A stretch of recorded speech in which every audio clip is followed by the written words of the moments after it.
SBI branch ആക്രമണ കേസിൽ പ്രതികളായ NJ യൂണിയൻ നേതാക്കളുടെ ജാമ്യാപേക്ഷ തള്ളി. അറസ്റ്റിലായ ഹരിലാൽ, അശോകൻ എന്നിവരുടെ ജാമ്യാപേക്ഷയാണ് Thiruvananthapuram first class judicial magistrate കോടതി തള്ളിയത്.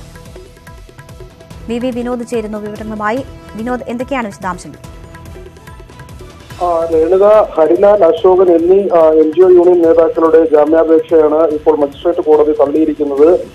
നിലവിൽ ഇരുവരും റിമാൻഡിലാണ്. ഇന്ന് 5 പേര് കൂടി കന്റോൺമെന്റ് പോലീസ് ഈ അക്രമവുമായി ബന്ധപ്പെട്ട് തിരിച്ചറിഞ്ഞിട്ടുണ്ട്. ഇവർക്ക് വേണ്ടിയുള്ള തിരച്ചിൽ നടത്തുകയാണെന്നാണ് പോലീസ് വ്യക്തമാക്കിയിട്ടുള്ളത്. 9 പേരെയാണ് ആകെ ഈ കേസിൽ പ്രതി ചേർത്തിട്ടുള്ളത്. അതിൽ 2 പേർ സുരേഷ് ബാബു, സുരേഷ് എന്നിവർ ഈ 2 പേരും GST ഓഫീസിലെ ജീവനക്കാരാണ്.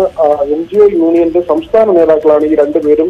ഇവരെ കണ്ടെത്താനായിട്ടില്ല എന്നതായിരുന്നു പോലീസിന്റെ ഇതുവരെയുള്ള വിശദീകരണം. എന്നാൽ ആദ്യ ദിനം തന്നെ CCTV ദൃശ്യങ്ങളിൽ വ്യക്തമായിരുന്നു ഇരുവരും മറ്റുള്ളവരുമായി ഈ SBI ശാഖയിലേക്ക് കയറി പോകുന്നതിന്റെ ദൃശ്യങ്ങളിൽ നിന്ന് തന്നെ വ്യക്തമായിരുന്നു. എന്നാൽ ഇവരെ രക്ഷിക്കാൻ ശ്രമം നടക്കുന്നുവെന്ന ആക്ഷേപം ശക്തമാണ്. ഇരുവർക്കും വേണ്ടിയുള്ള തിരച്ചിൽ പോലീസ് ശക്തമായി നടത്തുന്നില്ല എന്ന ആരോപണവും ശക്തമായി ഉയരുന്നുണ്ട്. അതേസമയം ബാങ്കിലെ വനിതാ ജീവനക്കാരിയും ഈ അക്രമ സംഭവത്തിൽ പോലീസിൽ പരാതി നൽകിയിട്ടുണ്ട്. VV വിനോദാണ് വിവരങ്ങൾ നൽകി.